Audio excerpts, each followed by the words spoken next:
Everybody in the world wants to interview Doris Day. No, she said it's real. Because her son, Terry, has found a lost record and she's happy to talk about it.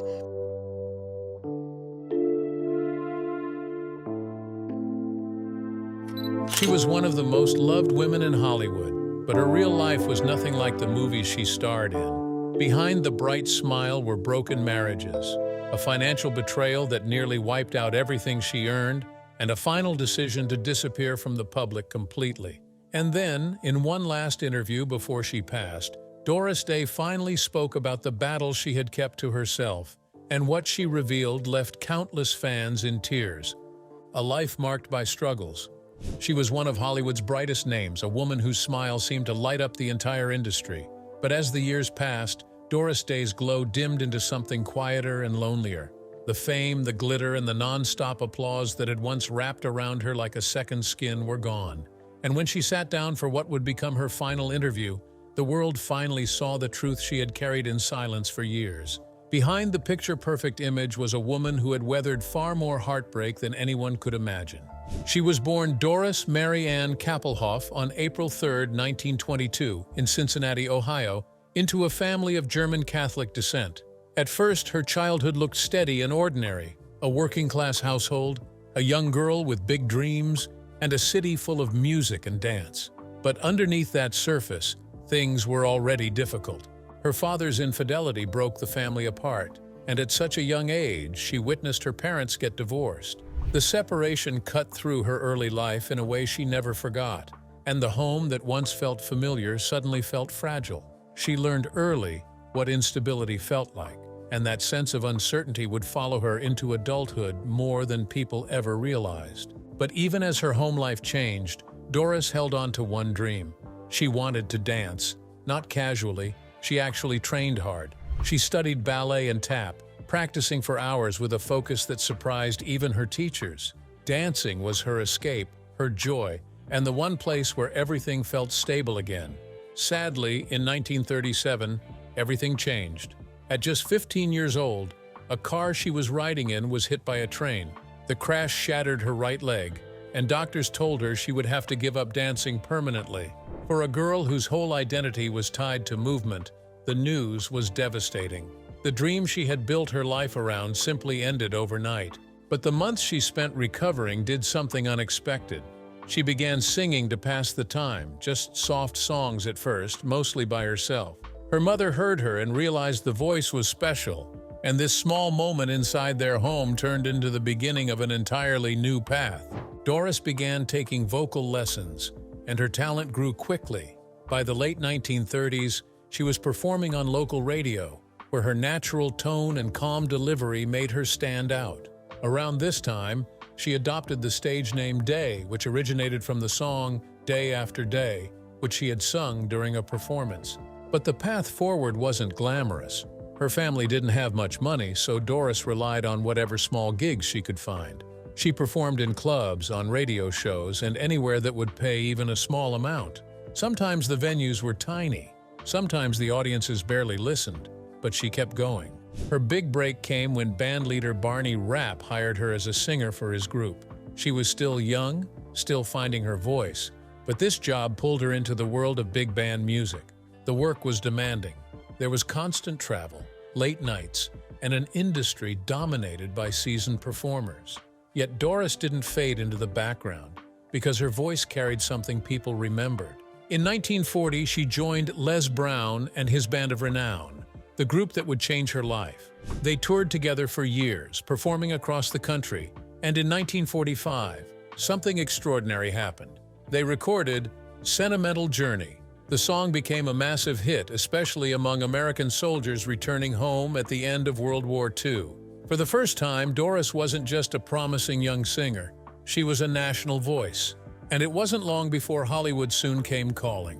In 1948, Doris made her film debut in Romance on the High Seas, a project she almost didn't accept because she didn't think she was an actress. But the director saw something worth taking a chance on, and once the film was released, audiences immediately connected with her natural presence. She wasn't trained or polished in the traditional Hollywood sense, but she felt real. The next decade cemented her status as a major star. She appeared in a string of musicals and light comedies that showcased both her voice and her timing. By the late 1950s and early 60s, Doris Day was at the peak of the box office. She was ranked as Hollywood's #1 female star 4 times, a milestone few actresses in history have ever reached. Her role in Pillow Talk earned her an Academy Award nomination for Best Actress. She won multiple Golden Globe Henrietta Awards, and her music continued to leave its own mark. Songs like Sentimental Journey and Que Sera Sera were later inducted into the Grammy Hall of Fame. Over her career, she recorded over 650 songs with Columbia Records, a body of work unmatched by most singers of her era. And still, she kept expanding her life. In 1978, she founded the Doris Day Animal Foundation, which became one of the most meaningful parts of her life.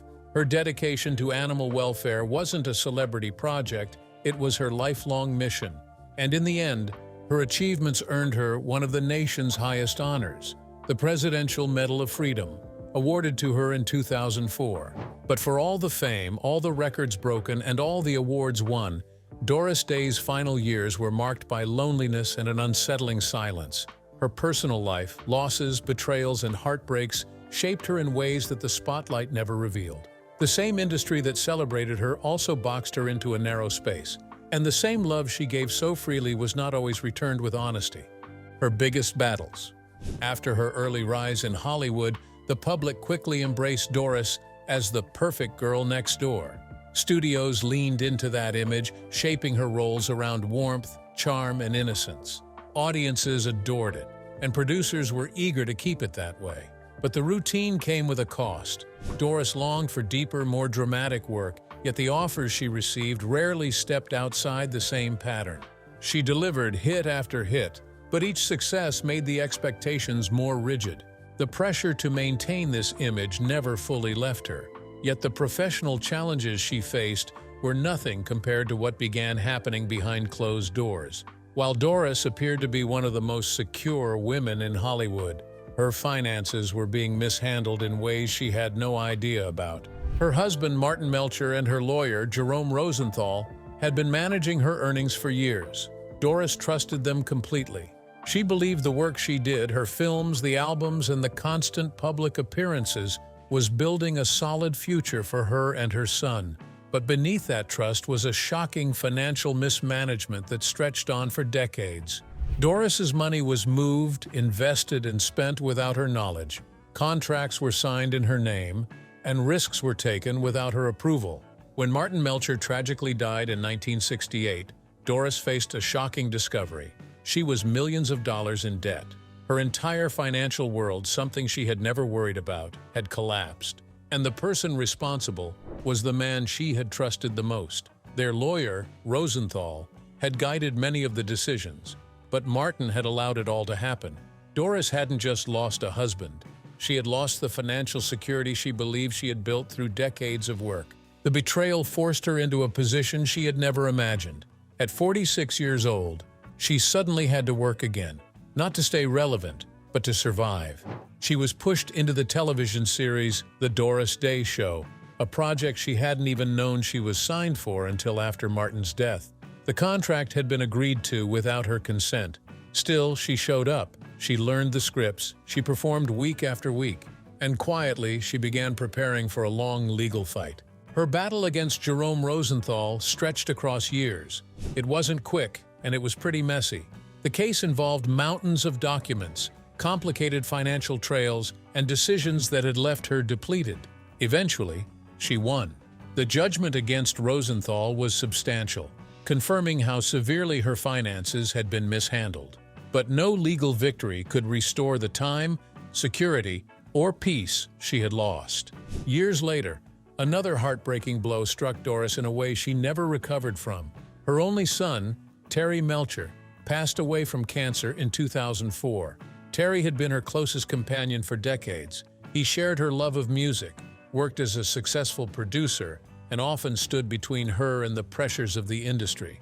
Their bond was unusually deep, built not just on family ties but on survival. They had gone through the financial fallout together, rebuilt their lives side by side, and protected each other fiercely. His death left Doris broken in a way few people understood. She withdrew from public life even more than before. Friends later explained that she struggled with depression after losing him.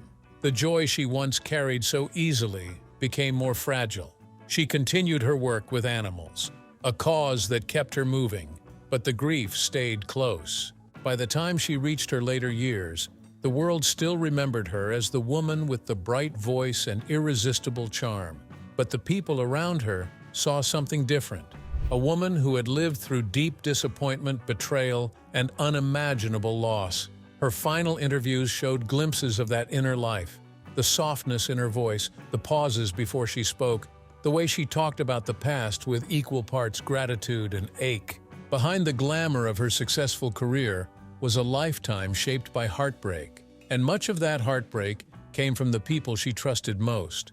Surprisingly, one of the most challenging aspects of Doris's life was her love life. Unfortunately, her search for love rarely turned out the way she hoped, and while the world often celebrated her romances on screen, things were far more complicated behind the scenes. Turbulent love life. Away from the stage lights and movie sets, Doris Day kept searching for something simple: a safe home, a steady partner, and a kind of love that didn't disappear when the applause faded. But the relationship she entered rarely gave her that. Each marriage taught her something different, and each one shaped the woman she became. Her first marriage came when she was still very young. She met Al Jordan, a trombonist, while working with Barney Rapp's band. Doris was bright, hopeful, and focused on her work. Jordan, by contrast, was older and carried a darker temper beneath the charm he showed at first. They married in 1941, but the relationship quickly turned violent. Insider reports later described how controlling and unpredictable he became. Doris tried to make the marriage work, believing she could handle his moods, but the maltreatment only worsened. During the marriage, she became pregnant with her son, Terry. Even then, the atmosphere at home was unstable. Jordan resented her attention, doubted her loyalty, and reacted with anger that frightened her. Doris reached a point where staying in the marriage became impossible, so she gathered her strength and left him, filing for divorce in 1943. It was a painful start to her adulthood, but it taught her how quickly love could turn into something dangerous. It also made her protective of her young son from the moment he was born. A few years later, she tried again. In 1946, Doris married George Weidler, a saxophonist and brother of actress Virginia Weidler. This marriage felt gentler than her first one. George was talented, sociable, and more even-tempered, and for a moment, it seemed like Doris had found someone who could share her life without conflict. But as her career grew, the balance between them shifted. Doris was becoming a major name in music and film, earning national attention with every new project. While George was still finding his footing as a musician, he began to resent the spotlight she attracted. It wasn't the fame itself, it was the idea that the world was recognizing her more than him. He didn't want to stand behind a woman whose success overshadowed his own. Friends remembered him saying he didn't want to be Mr. Doris Day, a title that made him feel small. The gap between their ambitions widened until the relationship could no longer hold them together. By 1949, they divorced. Doris left the marriage without anger, but with a clearer understanding of how success could sometimes isolate her instead of lifting both partners. Her third marriage was the one that shaped most of her adult life, for better and for worse. In 1951, Doris married Martin Melcher, a producer who stepped into her life with confidence and direction. He adopted Terry, becoming a father figure during the years Doris was busiest in Hollywood. Unlike her first two marriages, this one blended into her professional life. Melcher managed her career, guided her film choices, and kept her schedule full. For a while, it seemed like a functional partnership. She worked tirelessly, trusting that the foundation he was building would secure their future. But the relationship held problems Doris didn't fully see. Melcher could be demanding, and his management style left her exhausted at times. Still, she stayed with him for 17 years, believing they were building something stable. What she didn't know was how deeply her finances were being mismanaged behind the scenes, because Melcher and their lawyer had taken control of her earnings and used them in ways she never approved. A secret she never discovered until Melcher's death in 1968. Despite everything, She didn't speak badly about him publicly. She focused on rebuilding her life and protecting her son. This marriage left the deepest mark on her, a mix of loyalty, blindness, and the painful task of cleaning up the damage after it was too late. Doris didn't marry again until several years later. In 1976, she wed Barry Comden, a restaurant maitre d' who entered her life with warmth and enthusiasm. Unlike her previous husbands, Comden was drawn to her personality rather than her fame. Their early years together had a lightness she had been missing. But as time went on, another divide appeared between them that neither of them could bridge. Doris had always loved animals. Her foundation work, her rescues, and the quiet joy she found in caring for abandoned pets were at the center of her life. However, Comden struggled to adjust to how much time and attention she devoted to them. He later said he often felt like he was competing with the animals for affection. Doris didn't see it as a choice. Caring for animals gave her peace and purpose. But for Barry, it created a distance he couldn't accept. By 1982, the marriage had ended. There was no public drama, just two people who realized they couldn't give each other what they needed. Doris returned to her quiet life, surrounded by the animals she loved and the few close friends she trusted. Across all 4 marriages, one pattern stood out. She kept trying. She kept believing in love, even when it disappointed her. Yet this wasn't the only struggle Doris faced. While the world adored her, many criticized the image Hollywood built around her. And as her career grew, she found herself at the center of debates and controversies she never asked for. Controversies and criticism. For most of her career, Doris Day was known for a bright, wholesome image that left audiences feeling comforted. But that same image also brought criticism, especially as Hollywood changed and new generations looked for more complicated stories. Some felt her screen persona was too polished, too gentle, and too removed from real life. Her squeaky clean label followed her everywhere, and not always as a compliment. It made her the symbol of an older, simpler style of filmmaking at a time when the industry was trying to push forward. This criticism affected how certain groups viewed her work. To them, she represented the end of one era and the barrier to the next. Doris never responded sharply or tried to reinvent herself for approval. Instead, she kept her focus on the work she believed in.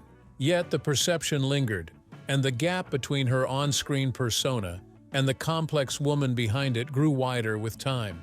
There were also moments when her interactions with the press led to tension. She received the Sour Apple Award twice, in 1962 and 1964, an award given by Hollywood columnists to the least cooperative actress. The title sounded harsh, but the circumstances behind it were more subtle. You see, Doris valued her privacy and had a habit of setting firm boundaries, especially when personal questions crossed lines. She didn't consider fair, but this didn't always sit well with reporters who expected constant access. Her refusal to play along with intrusive interviews was taken as unfriendliness, even when she simply wanted respect. Those awards became a small but memorable footnote in her career, reminding people that the cheerful actress wasn't as open to Hollywood's games as some expected. Later in life, another controversy surfaced, but this one had nothing to do with her films or music. It involved her family. In her final years, her grandson Ryan Melcher claimed he had been prevented from seeing her. According to him, her manager, Bob Bashara, controlled who was allowed access, and he felt shut out of her life. The situation became public when Ryan shared his account online, leading to debates over how much influence Bashara had and whether those decisions truly reflected Doris's wishes. The story caught attention, especially because it clashed with the public's image of Doris as a warm, family-centered woman. But the details remained mostly private. Those close to her offered different accounts, and no clear resolution ever reached the public. But this controversy showed just how isolated Doris had become by the end of her life, surrounded by a small circle of people, while distant relatives were shut out. Her final years were marked by distance, solitude, and the private routines that replaced the world she once knew. A life marked by loneliness. By the early 1970s, Doris Day had reached a point where the world she once belonged to no longer felt like home. Hollywood had changed. The industry was moving in a new direction, and Doris had already given more of herself than most performers ever would. After finishing the Doris Day Show in 1973, she made a decision that surprised the public but made perfect sense to her. She stepped away from Hollywood entirely and moved to a place far removed from film sets, studios, and red carpets. Carmel Valley, California, a quiet coastal town surrounded by hills, fresh air, and long stretches of silence. The home she built there became her refuge. She filled it with animals, not people. Dogs, horses, cats, rescued pets of every kind. They were the constant rhythm of her days. Caring for them gave her structure. Their presence gave her comfort that didn't ask anything from her. Friends said she often preferred the company of animals because she felt safe with them. They didn't want fame from her. They didn't want interviews, attention, or a piece of her past. They simply existed beside her, and that was the kind of companionship she trusted. Her retreat from public life was complete. She rarely gave interviews, and when she did, they were brief, warm, and carefully controlled. She avoided award shows entirely. She turned down invitations to special appearances, tributes, and reunions. Hollywood kept trying to pull her back, but she stayed rooted where she was. The fame she once carried so naturally now felt distant, like a chapter that no longer belonged to her. Carmel Valley became her world. Her days were simple. Early mornings, long walks on her property, feeding animals, caring for rescues, and managing the work of the Doris Day Animal Foundation, which had become one of the most meaningful projects of her life. The organization helped fund spay and neuter programs, animal rescue groups, and education initiatives across the country. Even as she aged, she remained closely involved in every detail. It gave her purpose in a way the film industry never could. Still, the distance from her family raised questions. But the people closest to her insisted that Doris valued peace above everything, especially in her final years. After the losses she had endured, privacy was the life she chose, not the life she settled for. Unfortunately, in early 2019, everything changed when she developed pneumonia, an illness that worsened quickly. Doris Day passed away on May 13, 2019, at the age of 97, surrounded by close friends and longtime staff who cared for her in the place she had chosen as her sanctuary. Fans were shocked to learn that Doris had left clear instructions for the end of her life. She wanted no funeral, no memorial, and no grave marker. She didn't want a public ceremony or a spectacle tied to her name. She wanted to leave the world as quietly as she had lived in her final decades.